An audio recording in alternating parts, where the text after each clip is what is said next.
Bonjour et bienvenue sur cette nouvelle vidéo d'Attila. Aujourd'hui, je vais vous faire un format un petit peu différent d'habitude. On n'est pas sur du tuto, on est plutôt sur un format parlé où je vais vous présenter un sujet. Et aujourd'hui, je vais vous parler de Daryl Dixon, un des héros de la série The Walking Dead.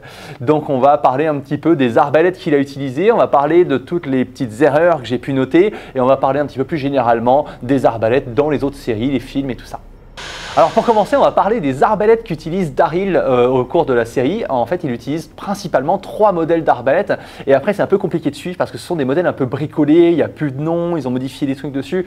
Donc les 3 modèles identifiés, déjà on commence par la Horton Scout 125. Donc Horton, c'est une marque qui n'existe plus depuis belle lurette, là ça fait quelques années que c'est fermé. Ça a été racheté par Tenpoint. Ensuite, il est passé à partir de la saison 5, si je ne me trompe pas, sur une Striker Strike Zone 380. Donc là on est sur une arbalète qui est quand même un peu plus puissante, 380 fps, ça a commencé à envoyer des traits et la dernière arbalète identifiée c'est une PSE Fang 350. Donc là pareil, une bonne arbalète à poulie assez puissante. Et comme je disais, après les autres arbalètes sont bricolées ou des modèles un peu différents et tout ça, donc on ne peut pas suivre, mais on a ces 3 modèles principaux et ce qui est un petit peu dommage c'est que ces modèles n'existent plus, on peut en trouver d'occasion sur eBay, mais vous n'en trouverez plus neuf, donc ça sert à rien de me demander après cette vidéo où vous pouvez avoir la même arbalète que Daryl. On aura des modèles similaires mais beaucoup plus modernes.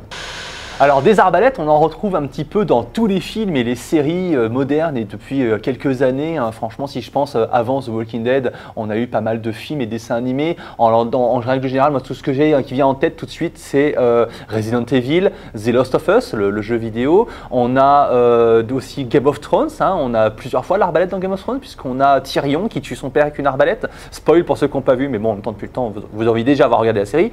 On a aussi Jeffrey Lannister qui tue des filles de joie à l'arbalète, donc mauvaise utilisation mais arbalète quand même.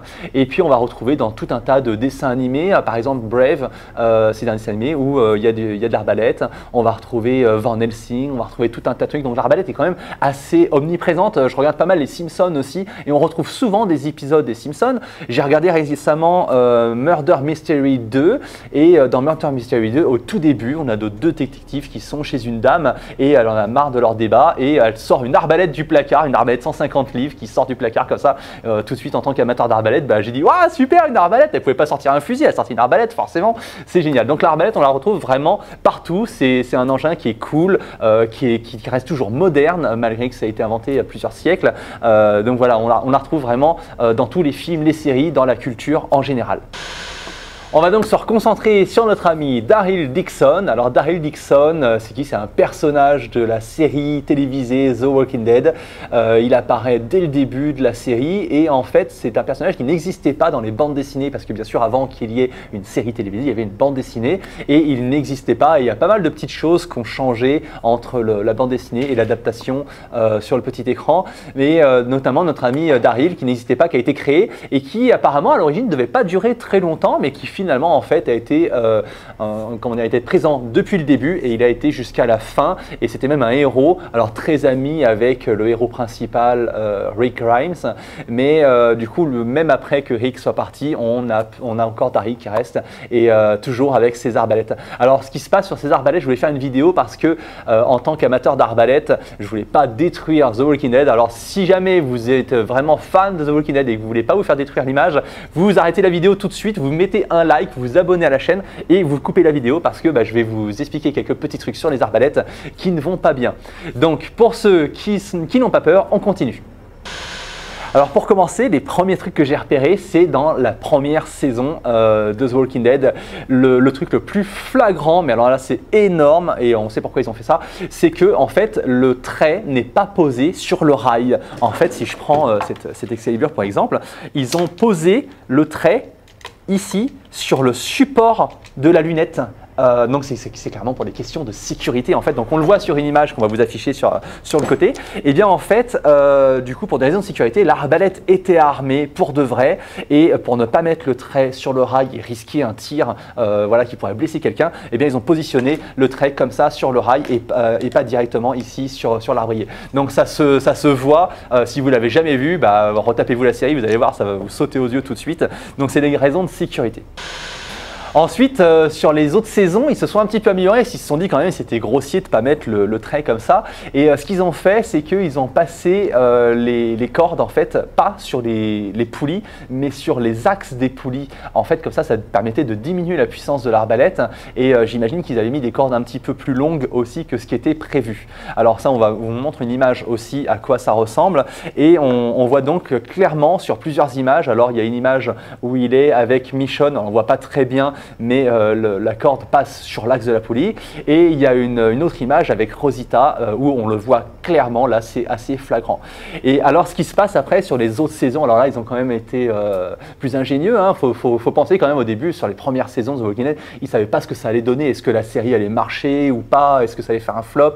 Ils ne s'attendaient peut-être pas à un tel succès. Et du coup, ils ont pris des mesures comme ça, un petit peu à l'arrache, on va dire. Et au fur et à mesure, ils se sont améliorés. Et ce qui se passe, c'est qu'on note après, alors là, il faut avoir quand même un œil affûté, j'en connais qui vont repérer ça, qui l'ont peut-être déjà vu, c'est que les arbalètes sont armées avec un trait en place. Et là, on se dit, ouais, mais comment ils ont géré la sécurité, les assurances et tout? C'est super compliqué dans les studios à Hollywood. Et bien en fait, on voit clairement sur l'arbalète, on vous affiche l'image tout de suite, on voit clairement en fait que les poulies ne sont pas tournées. Donc ce qu'ils ont fait, c'est qu'ils ont fait fabriquer des cordes sur mesure, bien plus longues que les cordes d'origine, et ce qui fait qu'en fait, les branches ne sont pas tirées, les poulies n'ont pas tourné, en fait, on n'a aucune puissance. Si jamais il appuyait sur la détente comme ça se passe là, et ben il ne se passerait rien en fait, la corde serait juste relâchée et le trait resterait en place. Il n'y a aucune puissance, donc je trouve ça super ingénieux parce que ça donne un très bon rendu, on a vraiment l'impression qu'il est armé et tout, et du coup ça rend super bien. C'est pas comme cette image que je vous montre là tout de suite, où en fait, il est menaçant avec son arbalète, où il n'y a pas de trait. Regardez, il n'y a juste pas de trait sur l'arbalète, donc c'est un petit loupé. J'imagine qu'ils ont oublié de mettre le trait en place, les accessoiristes, et puis ils s'en sont aperçus, ils se sont dit, ah zut, la scène est bonne, donc on va la garder, tant pis s'il n'y a pas de trait, dans l'action ça passera crème. Un autre truc qui me choque aussi, faut le dire quand même, tous ceux qui ont des arbalètes qui regardent la vidéo, ils doivent être choqués aussi, c'est il arme ses arbalètes à la main. Le gars n'a pas de bandoir manuel ni de bandoir à manivelle. Donc soit il est super costaud, soit il y a un problème avec ses arbalètes parce que autant ça le ferait sur une Jacques II ou une petite arbalète 150, 175 livres sans poulie, ça pourrait passer. Mais des arbalètes à poulie, armées à la main, franchement, ceux qui ont déjà essayé le savent, c'est mort. Et puis c'est clairement pas aussi facilement qu'il le fait. Mais bon, forcément on se rend compte que pour les besoins du cinéma, il fallait simplifier les choses, que ce soit plus facile. Tout comme le fait qu'il tire sur les zombies ou les écureuils. Notre ami Daryl, quand il tire sur un écureuil sur un arbre, le trait n'est pas explosé. Ceux qui ont déjà essayé de tirer sur un arbre, ils le savent, le trait il éclate, c'est des traits en carbone, ils explosent tout de suite.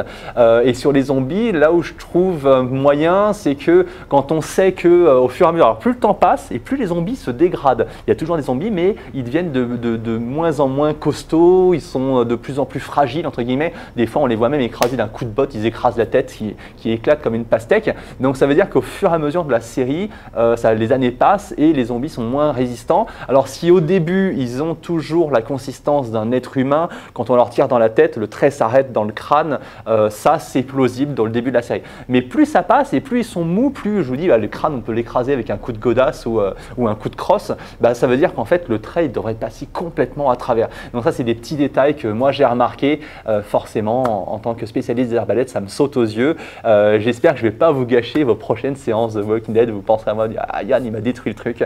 Je suis désolé, mais voilà, il fallait relever ces petits trucs. Et puis je trouvais important parler des arbalètes en général. Et puis de vous dire aussi que même si on trouve que ce sont des défauts, faut savoir pourquoi il y a ces défauts-là derrière. Comme je disais, il y a des règles de sécurité, il y a des questions évidentes de facilité à tourner les scènes et tout ça. Donc c'est des défauts, mais sans en être vraiment derrière. Alors du coup, pour conclure cette vidéo, je vais donner un petit peu mon avis. Si jamais vous avez un autre avis, n'hésitez surtout pas à le poster en commentaire sur cette vidéo. C'est vraiment important que vous donniez votre avis, qu'on échange tous ensemble. Et moi, mon avis, c'est que la série aurait dû se faire avec une arbalète récurve comme celle-ci. Pourquoi? Alors déjà, parce qu'une arbalète récurve, il y a beaucoup moins besoin d'entretien qu'une arbalète à poulie. On peut changer la corde très facilement avec une fausse corde. On passe la fausse corde sur les poupées, on arme la fausse corde, ça détend l'arc, on change sa corde très facilement et voilà, c'est aussi simple que ça. Alors avec une arbalète à poulie, il faut une presse à arbalète et en général, il ne faut pas n'importe quelle presse, il faut une presse d'atelier. Donc c'est un gros engin qui pèse 8-10 kg minimum, qui n'est pas transportable et tout ça. Comme dans The Walking Dead, ils passent leur temps à changer d'endroit. Au début, ils sont dans un coin paumé, après ils trouvent des villages, ils vont à la prison, ils vont à plusieurs endroits, mais ils ne transportent pas tout ce matériel-là. En général, ils sont même obligés de déménager sous la contrainte, donc ils n'ont clairement pas le temps d'emmener tout le matos. Il faudrait qu'ils emmènent déjà les nourritures, les armes, ça c'est franchement la base, et ils n'ont pas le temps d'emmener tout ce qui est logistique derrière, ça ne le fait pas.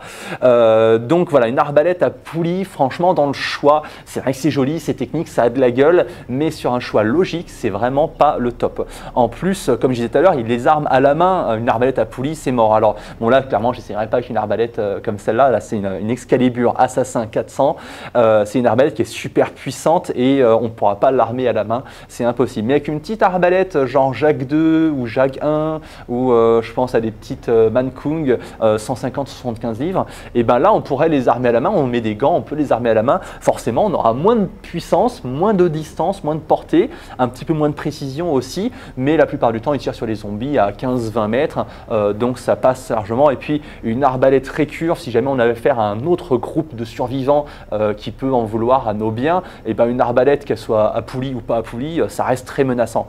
Et je dirais même aujourd'hui, là, cette vidéo, je la tourne en 2023, on connaît bien maintenant la Eric Sader, les Cobra R9 et tout ça, et c'est des arbalètes qui sont super pratiques parce qu'on peut les armer très facilement, très rapidement. En plus, les Eric Sader, on peut emmener plusieurs traits, on peut en emmener 5 à 7 traits, donc ça serait encore plus logique parce que c'est une arbalète qui est suffisamment puissante pour tirer à 40-50 mètres, qui est suffisamment pénétrante pour tuer, que ce soit un zombie, un écureuil, un lapin ou je sais pas quoi. Donc franchement, pour moi, ça serait le top d'avoir ce genre de petite arbalète. Et si je devais terminer, eh bien, je pourrais parler des traits, les traits, parce que ce sont, alors l'avantage des arbalètes, on en parle souvent en survivalisme, parce qu'on se dit, bah, les traits, on peut les réutiliser pour un peu qu'on n'ait pas loupé sa cible ou taper dans quelque chose de dur et casser son trait, bah, on peut les réutiliser, mais si on n'a pas 100-150 traits d'avance, et il faut les transporter encore une fois, on rentre dans le domaine logistique, comment on fait si jamais on n'a plus de traits? Est-ce qu'on peut en refabriquer tout ça? Alors là, c'est super compliqué. Moi, je ne me vois pas tirer des traits en bois avec une arbalète comme ça. Il faut des traits quand même qui sont super droits, il faut des plumes, tout ça. Alors on voit sur la photo que je vous affiche tout de suite, là, vous avez des traits avec des plumes. Alors là, on sent qu'ils ont fait quelque chose. Je pense que c'est la touche des accessoiristes qui ont voulu faire un petit truc, voilà, pour se dire, bah, il a refabriqué des traits lui-même et voilà, il a mis des vraies plumes. On ne trouve plus des plumes en plastique comme on a sur la plupart des arbalètes. Donc je trouve ce petit détail sympa. Les accessoiristes, ils ont bien fait. Donc il y a ce problème des traits. Comment on fait après? Franchement, là-dessus, j'ai pas vraiment de solution à part avoir un stock d'avance. Il n'y a pas de solution. Dès que les arbalètes deviennent puissantes, on ne peut plus. Donc si je reprends sur la Jag 2 par exemple, encore une fois, si on a une arbalète comme ça de 175 livres, on peut tirer avec des traits bois. On n'aura pas une grande précision, mais ça permet de durer sur le long terme. Et puis je dirais, bah, de toute façon, en général, les arbalètes sont des engins assez costauds, mais la corde, il faudra pouvoir avoir des cordes de rechange ou refabriquer des cordes, puisqu'au bout d'un moment, le tranche-fil, même si on le graisse bien, il finit par s'user, donc il va falloir refaire le tranche-fil. Donc toujours ce souci de refabriquer du matériel, mais ça par exemple dans The Walking Dead, ils n'en ont pas peur, puisqu'à un moment donné, Negan demande par exemple à Eugène de refabriquer des balles, parce qu'ils sont à court de munitions, forcément ça fait des années qu'ils se tirent dessus les uns les autres. Il fallait bien évoquer cette question de refabriquer des munitions, et ils auraient pu l'aborder peut-être avec les arbalètes, mais bon, c'est une arme secondaire dans la série. Voilà, cette vidéo se termine. J'espère qu'elle vous a plu, que vous avez appris plein de choses et que vous n'allez pas m'en vouloir d'avoir expliqué un petit peu tous ces petits détails, que ça ne va pas entacher votre plaisir de regarder à nouveau The Walking Dead. Moi, je sais que j'ai déjà regardé la série peut-être 3 ou 4 fois et enfin, même si ça ne se termine pas comme on le voulait, tout ça, je pense que je vais la re-regarder encore. Ça reste parmi mes séries préférées parce qu'il y a des arbalètes, il y a des zombies, il y a de la survie, il y a tout ce que j'aime là-dedans. Et si jamais vous avez remarqué des trucs dans d'autres films, séries, que vous avez envie de partager une info ou un ressentiment ou quoi que ce soit, n'hésitez surtout pas à le laisser en commentaire de cette vidéo et j'essaierai de vous répondre bien sûr le plus rapidement possible. Je vous invite aussi à liker cette vidéo pour nous soutenir, à vous abonner à la chaîne si jamais vous avez aimé cette vidéo, comme ça vous pourrez recevoir des notifications quand il y aura des nouvelles vidéos qui sortiront. Je vous remercie et je vous dis à bientôt sur Attila. Bon, ça va, c'était bien, c'était pas trop long là. Ouais, non, c'était bien. Bon, ok. Bien roulé. C'est quoi, ça va? Putain, un zombie. Un vrai zombie. Oh putain. Attends, merde. C'est facile en tuto, mais là. Ouh la vache. Putain. Il arrive vite quand même. Regarde ça. Ça, c'est vrai, si je pouvais armer comme Daryl, ça serait quand même beaucoup plus facile. Il arrive, putain.